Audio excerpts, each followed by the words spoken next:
y también habían obviamente esclavos, ¿no? En el caso de Roma, lo que destaca es la ley de las 12 tablas, ¿no? Las 12 tablas fueron encargadas a una comisión especial que produjo 10 tablas, nada más, ¿no? Y han salido dos, bueno, fue una comisión adicional, que tenía, como en nuestros tiempos, una tendencia y una mentalidad distinta de la que hicieron las primeras 10 tablas. Entonces, las primeras 10 tablas son muy importantes porque establecen procesos para que la gente pueda defender sus derechos. Tiene que ver con el proceso debido. Porque antes había, ante los tribunos iban los plebeyos y los patricios tenían un tribunal especial, ¿no? Y alguna gente podía ser juzgada porque le daba la gana al emperador. O sea, tú a este me lo matas, ¿no? Este va preso por ratero, pero no nada, no importa, lo llevas, así está. Entonces se desarrolla todo el tema del proceso debido allí, en las 12 tablas, en las 10 primeras, ¿no?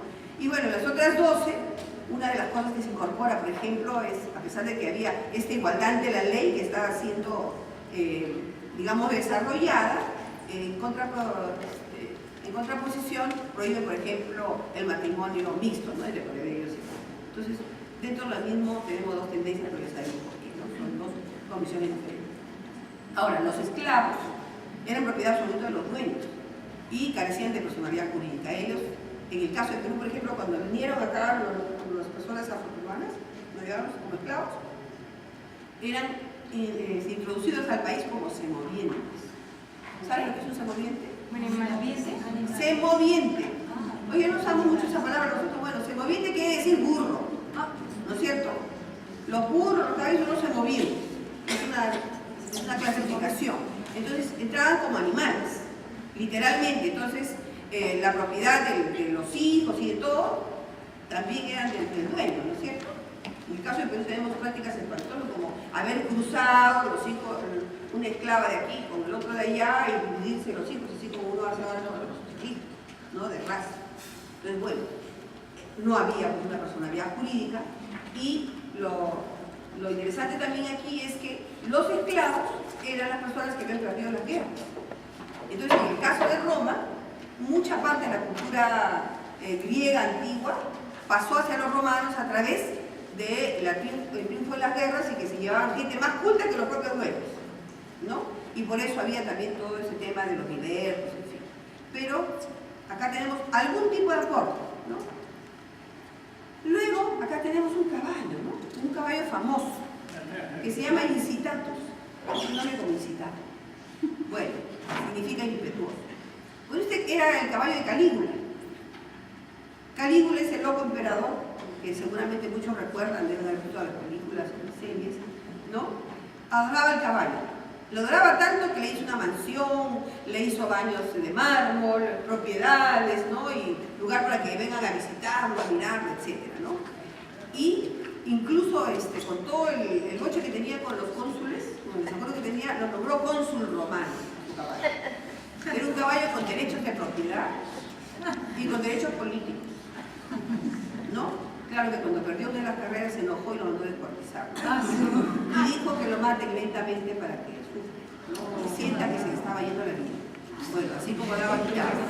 Pero es bien interesante, ¿por qué? Porque nos permite decir que así como a los esclavos se les consideraban que no eran personas, no tenían derecho a nada, los compraban, los vendían, los regalaban, etc., ¿no? Un caballo, un animal, podía ser objeto de otorgamiento de derechos, ¿no? Por eso era el tiempo. Y aquí tenemos algunas cosas de las culturas occidentales, ¿no? Como el caso de Buda, Siddhartha Gautama, ¿no? Que todos decimos que nació en la China, nació en Nepal, ¿no? Podemos verlo allí. Y se habla del periodo védico, que es un periodo de desarrollo de la religioso también, ¿no? Entonces, muchas de las normas han tenido su origen en el desarrollo de las religiones, ¿no? En la necesidad de dar algunas pautas. Entonces, aquí, en el caso de la India, la cosa importante es que Buda se opuso al sistema de castas. El sistema de castas no es otra cosa que una jerarquización de la sociedad, ¿no? Entonces, donde la división es quién tiene derecho a qué, y el que está más abajo no tiene derecho a nada. Fíjense, los que están arriba, ¿no? Son los brahmanes, los sacerdotes, maestros académicos, ¿no? Que se dice que salieron de la boca de Brahma, que es la diosa, ¿no? Salieron de la boca, que es lo que ella decía. Y abajo, que no nos da tiempo para revisar todo, ustedes lo pueden ver, Abajo están los invisibles. Los invisibles eran tan inferiores que lo comparaban con alguien que estaba por debajo del mar, así decían ellos, ¿no? Y eran las personas que solamente podían salir de noche cuando nadie se cuidaba. No podían ser vistas por nadie. O sea, eran tan inferiores que ya prácticamente no existían, ¿no? Como dice algunas personas, lo que no se ve no existe, ¿no? No existe. ¿Quiénes eran, perdón, tan inferiores? Ahorita no vamos a desarrollar eso porque ya daremos una clase, ¿no es cierto? Y no puedo ni siquiera leer todo. Porque aquí la idea importante es que Buda, su aporte, digamos, a los derechos humanos, es que él consideraba que un sistema de castas no se condecía con lo que era la creencia en un Dios donde todos éramos semejantes, ¿no? Entonces estaba en contra de eso. Entonces su aporte es hacia la universalización, justamente, y a la concepción de que hay una dignidad humana, ¿no? Entonces, no es ahorita estudiar cuál es el sistema de las castas que nos gustaría, pero puede ser otra clase. Aquí está Confucio. Y hay que leer bien, ¿no? No vaya a ser como esta... ¿Qué decía la misa? El que con la confusión. Que era un chino japonés. Confucio es un filósofo chino, ¿no? Ahí está una de sus imágenes, ¿no? Y sus enseñanzas, así como, por ejemplo, las enseñanzas de Platón están en los diálogos de Platón, que es un libro de filosofía, las enseñanzas de Confucio están también en compendios que se conocen como las analectas, ¿ya? Hay principios confucianos muy interesantes, bueno, pero lo interesante de él es que él establece principios, o sea, entre sus lecciones, señala que debe haber derechos de todas las personas, pero también de todas las personas cuando están en el gobierno.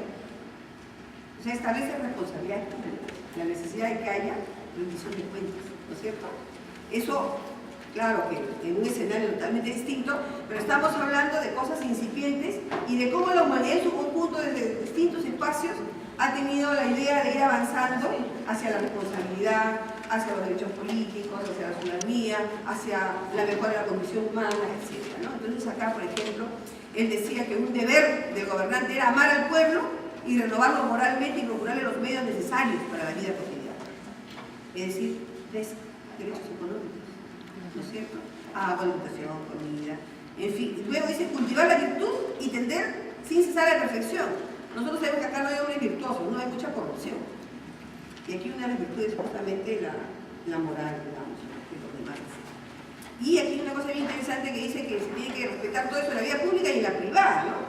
Acá vemos que algunos predican una cosa y como su ejemplo fue otra cosa, o sus espacios personales, ¿no? Entonces, esas eran algunas de las ideas y de los aportes de Confucio.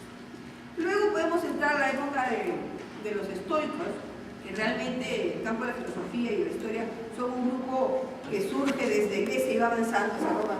Hay un proceso, digamos, histórico. Acá estamos haciendo cortes como, ¿no? Pero sabemos que son cortes más por lo didáctico.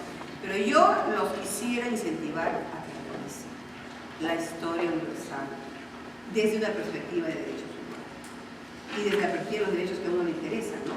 ¿Por qué? Por ejemplo, los derechos de las personas LGBT o una orientación sexual diferente, como han sido tratados en la historia, ¿no? ¿Qué nivel de discriminación hay? No sé qué, y podemos llegar hasta ahora que hay lugares donde lo matan, ¿no?